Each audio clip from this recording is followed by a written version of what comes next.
कर्जत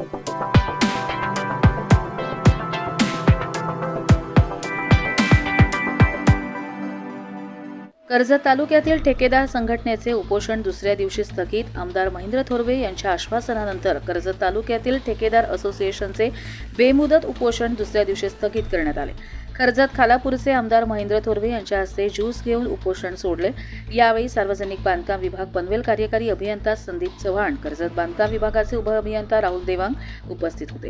कार्यकारी अभियंता संदीप चव्हाण यांनी एप्रिल महिन्यापासून ठेकेदारांची थकीत बिलं देण्यास सुरुवात करण्यात येईल असे आश्वासन दिले.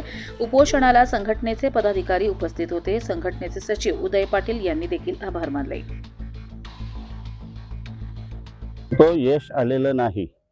कर्जत तालुका कॉन्ट्रॅक्टर असोसिएशनने जे उपोषण सुरू केलं होतं, यश जय पराजयासाठी नाही आहे.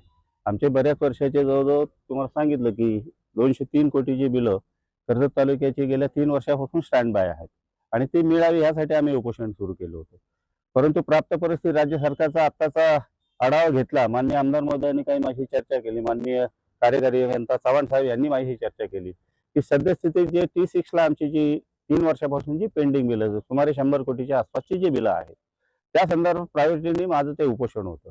परंतु राज्य सरकारची परिस्थिती पाहता राज्य सरकारकडे असलेला निधी सध्या प्राप्त परिस्थिती लूज असल्यामुळे जे काही पैसे दिले होते 240 कोटी रुपये राज्याला दिले होते, येणं आमचं सुमारे T6 ला जवळजवळ 10,000 कोटीच्या आसपास आहे आणि सरकारने 204 कोटी रुपये त्या 240 कोटी रुपये त्या T6 म्हणजे आदिवासी विकासासाठी दिले होते. त्याच्यातला काही निधी रायगडला आला, पण ज्या प्रमाणात यायला पाहिजे होता त्या प्रमाणात तो आलेला नाही. फक्त 4 कोटी आले आणि 4 कोटीपैकी खालापूर तालुक्यावर 70-80 लाख रुपये मिळालेत आणि 3 वर्षापासून कर्जत तालुका जो प्रायोरिटी 65% तो कर्जत तालुका आहे, तो आदिवासी विभाग आपल्याकडे आहे आणि 3 वर्षापासून त्या भागाला निधी आलेला नाहीये. त्याच्यासाठी माझं ऍक्च्युली बेमुदत उपोषण होतं.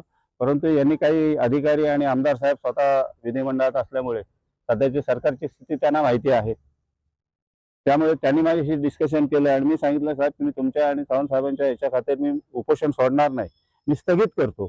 3 महिन्यानंतर जे येणारी पुढचं बजेट आहे त्या बजेटमध्ये जर तुम्ही प्रोव्हिजन केली नाही तर त्याच तिकिटावरती पुन्हा मी खेळ सुरू करणार आहे. मात्र मग तेव्हा कोणी आलं तर मी माघार घेणार नाही हे त्यांना मी सांगितलेलं आहे. त्यांच्या विनंतीला माननीय आमदार महोदय आहेत, माननीय कार्यकारी अभियंता म्हणजे आमचे उपविभागीय अधिकारी हे सगळेच आणि आमचे ठेकेदार सर्व ठेकेदार माझी शक्ती आहे, ताकद आहे आणि त्यांनी मला सांगितल्यामुळे मी बेमुदत उपोषण सुरू केलं होतं.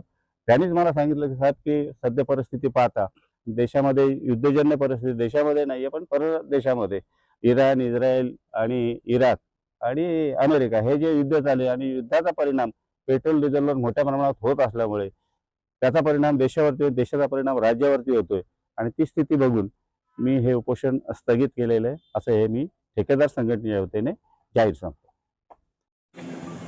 कर्जत तालुका PWD ठेकेदारांच्या वतीने सुरू असणारे उपोषण आज या ठिकाणी अध्यक्ष राहुल डालिमकर यांच्या नेतृत्वाखाली सुरू होतं. ते आज या ठिकाणी स्थगित करण्यात आलेलं आहे.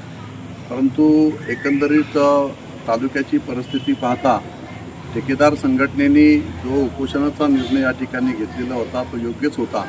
कारण ज्या पद्धतीने आतापर्यंत राज्य शासनाच्या माध्यमातून जी विकास कामं ट्रायबलची आतापर्यंत झालेली आहेत, PWDच्या वेगवेगळ्या डिपार्टमेंटमधली जी कामे झालेली आहेत त्याला कर्जत तालुक्याला यावेळेस मात्र वर्षभरामध्ये किंवा या 2 वर्षामध्ये निधी कमी आलेला आहे बिलांच्या संदर्भात. त्यामुळे या ठेकेदारांची जी तक्रार या ठिकाणी सातत्याने हे लोक जे पाठपुरावा करत होते आणि म्हणून या सगळ्या लोकांनी एकत्रपणे येऊन ठेकेदारांनी या ठिकाणी उपोषणाला बसलेले होते. परंतु राज्य शासनाची सध्याची परिस्थिती अतिशय हलाखीची आहे. आज आपण पाहताय की संपूर्ण जगावर जे काय आज युद्धजन्य परिस्थिती आहे आणि त्यामुळे देशाची परिस्थिती, राज्याची परिस्थिती आर्थिकीच्या पूर्णपणे खालावत चाललेली आहे आणि अशा परिस्थितीमध्ये या बजेटला सुद्धा निधी फार कमी मिळालेले आहेत आणि त्यामुळे आज आम्ही त्या ठिकाणी आदिवासी मंत्र्यांशी सुद्धा चर्चा केलेली आहे आणि त्यांनासुद्धा कर्जत तालुका हा ट्रायबल भाग आहे. मोठ्या प्रमाणात या ठिकाणी ट्रायबलची कामं या ठिकाणी झालेली आहेत. परंतु आतापर्यंत निधीच त्या ठिकाणी दिलेला नाही, फक्त 4 कोटी रुपयाचा निधी दिलेला आहे. त्यामुळे काल त्यांच्याशी चर्चा केल्यानंतर त्यांनी सांगितलं की एप्रिलमध्ये मुख्यमंत्र्यांची सुद्धा आम्ही चर्चा केलेली आहे. त्यांनीसुद्धा सांगितलं की एप्रिलला आपण जास्तीत जास्त त्या ठिकाणी आपण जी काही आज झालेली कामं आहेत त्यांच्यावरती आपण बिलांसाठी निधी देण्याचा प्रयत्न आपण त्या ठिकाणी करू. आणि तसं मला आश्वासनसुद्धा आदिवासी मंत्र्यांनी त्या ठिकाणी दिलेले आहेत आणि यासाठी आज या ठिकाणी आपण पाहतो कार्यकारी अभियंता चव्हाणसाहेबसुद्धा उपस्थित आहेत आणि सगळेच आपण ठेकेदार संघटनेचे अध्यक्ष आणि सगळे पदाधिकारी या ठिकाणी उपस्थित आहेत. परंतु लवकरात लवकर आपण एस सी मॅडमशी चर्चा करून गायकवाड मॅडम आणि आपण सारेजण मंत्री महोदयांबरोबर एकत्रपणे मिटिंग घेऊन लवकरात लवकर कर्जत तालुक्याला जास्तीत जास्त निधी कसा देता येईल झालेल्या कामांसंदर्भात तो आपण प्रयत्न त्या ठिकाणी करू असं आश्वासन राहुलजी डालिमकर यांना अध्यक्ष म्हणून ठेकेदार संघटनेच्या या ठिकाणी दिलेलं आहे. आणि त्यांनी तात्पुरती स्थगिती म्हणून या उपोषण या ठिकाणी स्थगित केलेलं आहे. पण त्यांनी पुढील काळामध्ये मला सांगितलेलं आहे की लवकरात लवकर तुम्ही हा प्रश्न मार्गी लावा. विधानसभेचा सदस्य म्हणून माझी ती जबाबदारी आहे आणि लवकरात लवकर माझ्या तालुक्याच्या सगळ्याच या ठेकेदार संघटनेला किंवा प्रत्येक ठेकेदाराला न्याय मिळावा यासाठी प्रामाणिकपणे प्रयत्न आम्ही या ठिकाणी करू.